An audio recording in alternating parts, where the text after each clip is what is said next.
What's going on, guys? This is John out here with you. It's Tuesday, August 15th, and it's about time I do a video game review. And what do you know? It's the second Sonic game that I reviewed on the channel, but this one is Sonic Origins Plus. So if you're like me, and you're way too young when you were born in '87, you didn't get a choice in between a Sega Genesis and Super Nintendo, my grandma ended up buying me a Sega Genesis, and that came with Sonic the Hedgehog. So obviously I didn't get a chance to play all the games as a young kid, but I did own Sonic Spinball. That still gives me nightmares, but Sonic and Knuckles as well. Sonic 2 and 3 I had to play at a friend's house, rent sometimes here and there. Still couldn't get past some of the things in the Carnival Night Zone because I didn't know you had to rock the controller up and down. You remember all of those memories. Well, now you get to relive all that stuff in Sonic Origins Plus. And why is this the best time to purchase this game? Yes, if you want a physical copy, just like when I talked about for Sonic Mania, you can do that, and it comes with a wonderful collectible art book as well.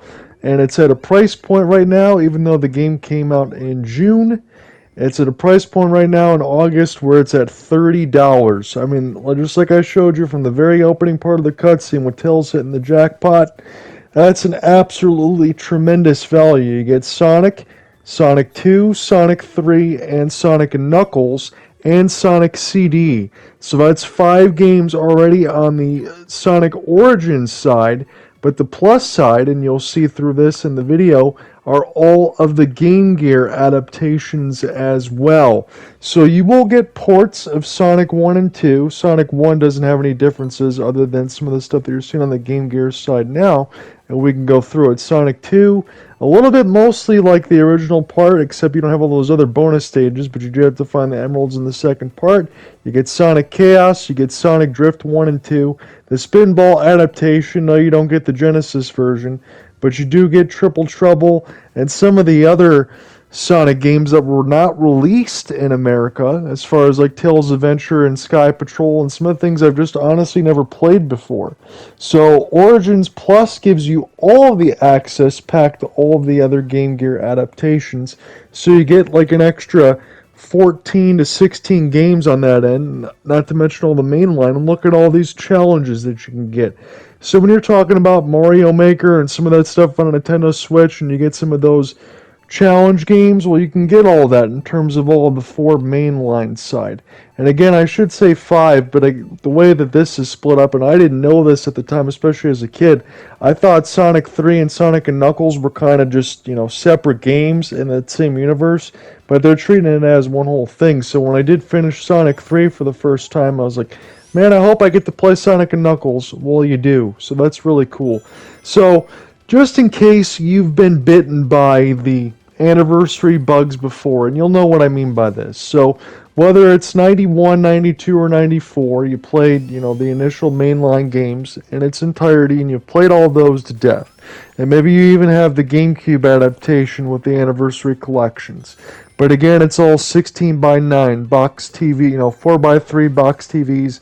Now you get the 16:9 for widescreen, and you get certain other things. But here's where this game likes to throw in a little bit of a curveball, and I really like it. Not only because you get the HD adaptations and everything else, but there's just things that you can do in this game that you can never do in the mainline games.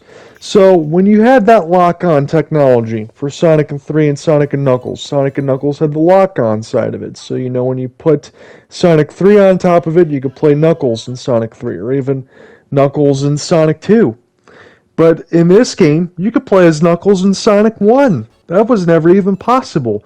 You could play as Amy in all of the games. That was never possible. If you want to mix in to play as Amy, if you want to play as Amy and Tails in Sonic 2, you can do all the other dream combinations that you could ever imagine, because that was never available to you before.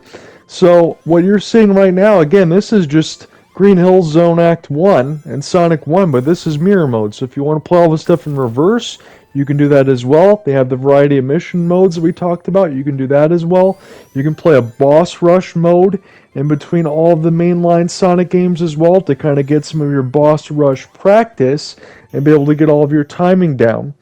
If you want to play, God forbid, all the blue sphere stages, that were in Sonic and Knuckles and Sonic 3. You can do all that as well to be able to get the Chaos Emeralds and get practice. And also this too. If you want to play the Blue Sphere stages and play new versions of them that are only unique to this game, you can do that as well. So this is one of the cool things that you're seeing on the screen now. This is just one of the missions. So this is just Tails playing an avoidance part of it, being able to get to the goal. Again, you probably did a lot of these things when you were playing as a kid. You didn't have missions in front of you, but try to give the controller to your friends, complete it in a certain spot, and get to the goal without getting hit, things like that. Those are the games that you play with your friends in college, probably. You can do all that stuff in here, too. So this is a tremendous package at this point, because with the initial origins, like I said, it's Sonic, Sonic 2, Sonic 3, Sonic and Knuckles, and Sonic CD. So if you haven't, like me, you never got a chance to beat Sonic CD or Sonic 3, you can go into the mission mode section of Sonic Origins, and you can go story mode and play them all in order. And that's pretty cool too, so you can just play them all in one run if you want to do that. This is awesome when you go back in and you're looking at this now. You're looking at the shop. So you take all of your coins in anniversary mode, and you can go into the shop. You can look at the original box arts between the Japanese, North American, and European versions and how they differ. You can look at the online manuals. You can read them. You can look at concept arts. You can check out some sound tests and some music and everything else across the board. This game is chocked full of stuff. And in fact, I wanted to do this review to you, and this isn't just an easy thing for me to say, but it's true. You could probably get a all-clear trophy as far as a platinum for PlayStation or whatever else for all the gamer score and all the points. You can get that in about 8 hours. I was going a little slow. I'm not a super vigilant platformer. I can't do everything all in one go. It took me 13 hours. You could probably do it in 8 or less, but it's easy to do. But I just went through the entire manual. I just went through some of the other things that you see. Look, I mean, you see Knuckles on the screen of Sonic and the Hedgehog, and it brings me to this too, as we're going through this to speed it all along. So this is Knuckles in Sonic 1. You were never able to do this on this side, and as you've seen, if you're talking about, some of the debugs, sound test, stage select, transform into supersonic, hypersonic, all the other modes from Sonic and Knuckles when you have to get to the secret stages, you can do all of the codes from 1, 2, and 3 in Sonic and Knuckles. But as at this time of the review, even a couple months after, I'm not sure if the Sonic CD codes are in the game. That totally tripped me out. You see Knuckles' face. You're not supposed to see that. But, yeah, I mean, all the other codes are available from all the other games as well. So you have all the Game Gear sides. Again, that's an extra $10 if you're just the DLC from Sonic Origins. But everything's out in one complete package alongside with the physical collectible art book as well. And for a game that's at $30, I don't see any other way that you wouldn't buy this, even if you're just a regular Sonic fan or just a platform in general, or if you haven't played all these games. I mean, geez, it's about damn time you do so. This is the best package that you can get all in one roof. And even after getting the Platinum Trophy, I still haven't played any of the Game Gear games on that side, so I do want to play some of the Tales ones that were never released just to see what they're like. The only thing with that on the Game Gear side is everything is in the original 4:3 box TV format. So all of the sound designs that can, sound like a Sega Master System and Game Gear, that's what you're going to get. So not everything is going to be completely HD and all that's going to be in that side of the format, but still that's fine. So if you're noticing already, in terms of my talking on the bottom left side where it says coins, where it would normally say lives, that's where the anniversary mode kicks in. So if you're like me, I wouldn't be too proud to admit to tell you, even as a kid and even now for some of these things when I beat some of these games, I had to eventually look up how to beat a couple bosses sometimes because I was getting tripped up and getting killed. And maybe not as much frustrated, but that's thanks to anniversary mode. And why is that? So when you play Sonic normally, you would get 3 lives in a stage, or you'd have to use a continue. You get like 50 coins to be able to get to the bonus stages that you're seeing right now, and 100 to get an extra life. That still works the same, but in anniversary mode, when you die, you just die and you go back to the previous checkpoint, unless you didn't pick up one. there is an unlimited amount of lives and there is an unlimited amount of continues. So you're encouraged to play the game as much as you want to get to the end. If you need to pause for any specific amount of time, you got to go ahead and use the bathroom or just take a break, go get some bite to eat or something like that. Let's say you completed Act 1, but you need to get to Act 2, and you pause the game. Well, when you get back to it and turn the game back on, you go right back to the spot that you left off. And there's separate save files in between Sonic, Tails, Knuckles, and Amy, or the combination. And for Sonic 3 and Sonic and Knuckles, it works the same way, where you would have those multitude of save files that you could split the difference in.